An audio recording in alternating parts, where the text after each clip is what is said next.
Assalamu alaikum. This is Rashid, and in this tutorial I will tell you that how you can find out the LCM in MS Excel sheet. So here are two values like 8 and 4, and I want to calculate their LCM.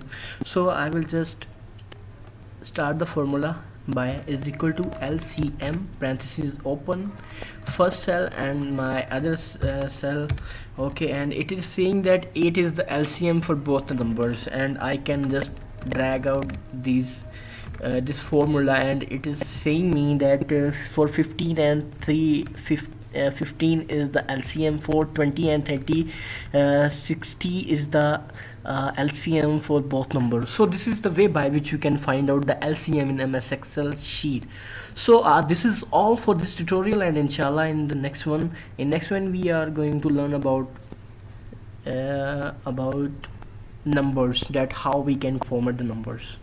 So see you in the next one. And one more thing, kindly subscribe my channel, and if there is any feedback, anything you want to learn from me, you want to share with me, kindly, I always be looking for the feedback from you guys. So thank you so much for this.